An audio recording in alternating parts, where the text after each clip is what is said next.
growth under which man could sit and be guarded from the heat of the sun or the wetness of the rain or the force of the wind. He could find security beneath the tree, and perhaps also he could find there rest and peace, for the tree was the symbol of the oasis. And in the deserts of the Near East, the tree was the emblem of life itself. Wherefore, wherever there were trees, there had to be water. And where there was water, men could hope to live. So now what has happened? The boy consciousness has now tied the ox to the tree. In other words, has bound it to the operations of universal law. The tree is the symbol of the law. It is the symbol of the great doctrine. And this is a step which occurs frequently in the advancement of the purposes of discipleship in the Eastern system. Man himself, be he consciousness or be he body, depends upon the law. And in this relationship, the human purpose, the human desire, unfolds naturally until it reaches a certain stage or degree of growth. We begin by inwardly desiring to be better people. We begin by seeking to bring to an end the suffering of life. We seek that noble path which leads to the end of misery. And from within ourselves, like the good and kindly people of long ago, we build our little folk philosophies. We say, as the old housewife used to say in the small New England town, I just do the best I can, and I treat everybody fair and square, and that's my philosophy of life. It's a good philosophy. The only thing is, it has its limitations. We go a certain ways, and our own insight, our own instincts are not strong enough to lead us further.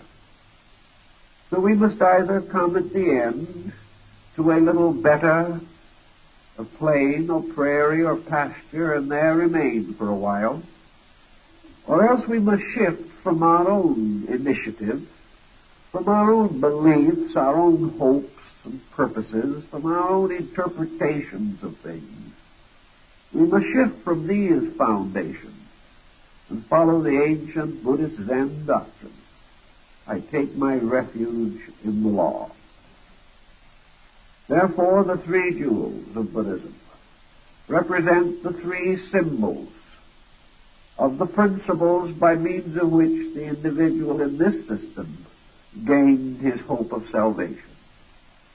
For the three jewels were the life of the Buddha, the doctrine of the Buddha, and the assembly of the saints.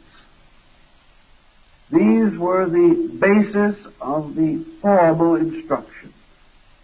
And the individual passed from his own efforts to regenerate his own nature and came under the discipline of one of the great world systems, whether it was Buddhism or Platonism or Hinduism or Taoism. This is not so important. But somewhere along the way, the individual must take on the regular disciplines, the ordered leadership of the great schools of wisdom. When he does this, he then takes the personality, which is his instrument. He renounces his own leadership over the personality and binds the personality to the great pattern of existence. He therefore releases the bull from his own control and takes the opportunity to give the animal the strongest leadership, the strongest center, the strongest support possible by binding it to the tree, by tying it to the immovable doctrine, the unchangeable basic law of existence.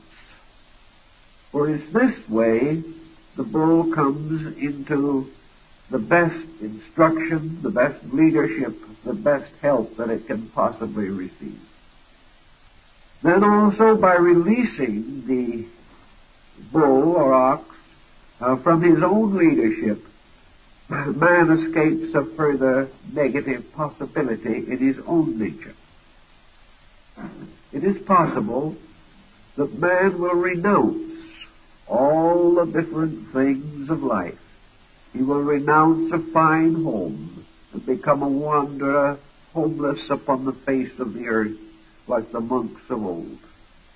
He will renounce honors, like the Taoist mystics of the Diamond Mountains, and go off into hermitage in the hills, refusing to hold public office or have any part in the transactions of business or barter or exchange. He may give his wealth to the poor and his body to be burned. He may renounce everything that he possesses, and still he has not renounced selfness. He has not renounced this mysterious something within the individual that makes him determined in some way to achieve his own purpose regardless of anything. The Buddhist warns that even the determination to become enlightened can be a fixation of the mind, which will restrain and limit the disciple.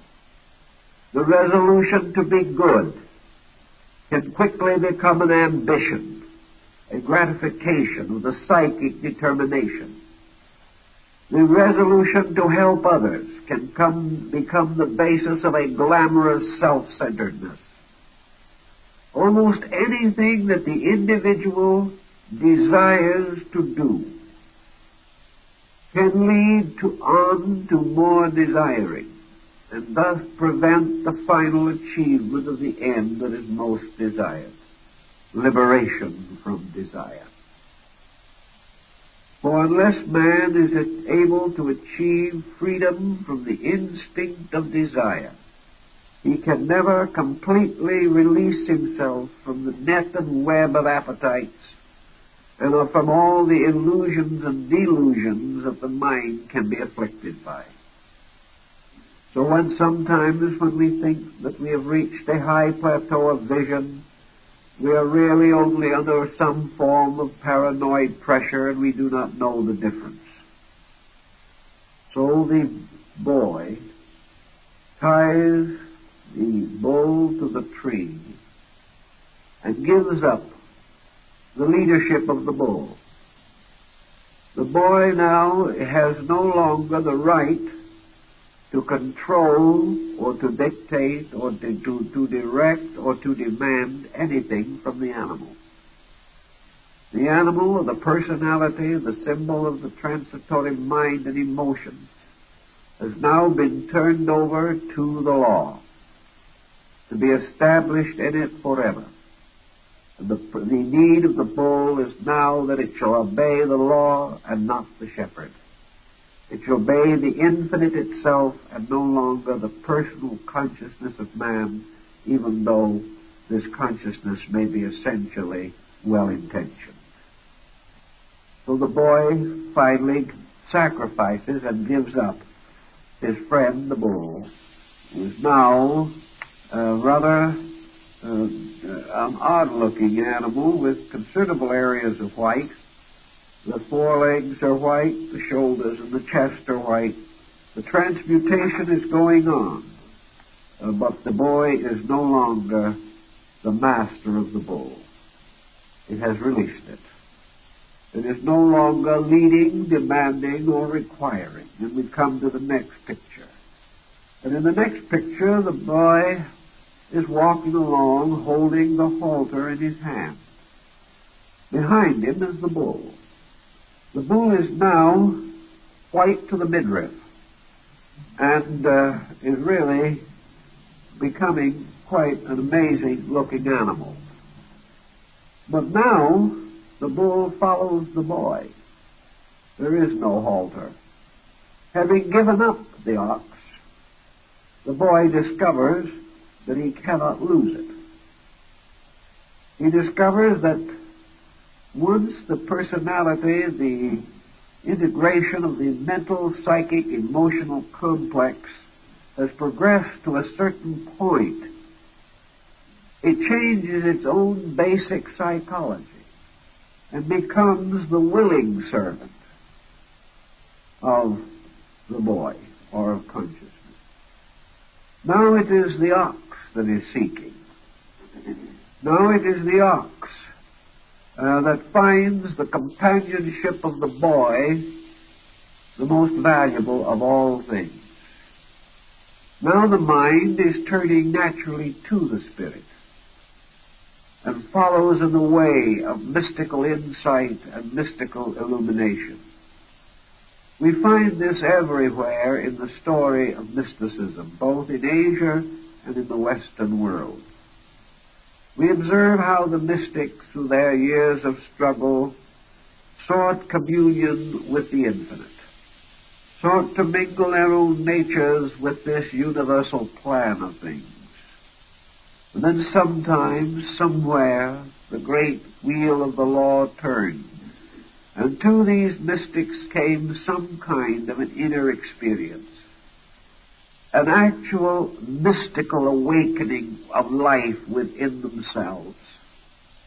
And from that moment, the mind, the emotions, the person that we know became, in a sense, the dedicated servant of this experience which had occurred within. Among the Sufis and dervishes of Islam, this experience of God is called the knowledge of the beloved. And the moment the individual has this experience, he becomes the slave of the beloved. He becomes the slave of truth.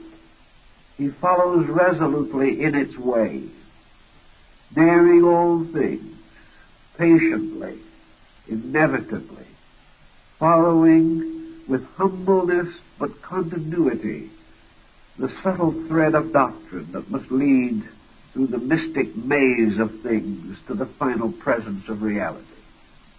So now the person has turned and pursues the man. The bull, having achieved this greater enlightenment of itself, having redeemed more and more of its own nature, having purified its own parts with increasing insight, begins to sense the need of consciousness. There comes a point in our own experience of life, each of us, where that which at one time we had to discipline ourselves to achieve suddenly becomes the most necessary of all things. As inner experience grows, as the divine takes precedence over the human in the mysterious structure of our being, man suddenly longs for reality. To him it suddenly becomes the all-purpose of things. Whereas before he was looking for the gratifications of the flesh, now he seeks the exaltations of the spirit. So quietly and patiently, and in a very friendly way, the ox now follows the boy without a halter. There is no need any longer of controlling the animal. The animal has found its own light and now chooses to be the companion of the spirit. And the garden and the foliage of the mountainside and the general view is most delightful. And even though the engraving is extremely crude, there is a look of extraordinary contentment on the face of the ox. The ox is well pleased with the whole thing. The personality now follows the way of the spirit toward truth. In the next picture, the ox truly has been made to lie down in green pastures. It is very comfortably curled up on the ground, and now almost all of its nature is white. There is just a small patch of black at the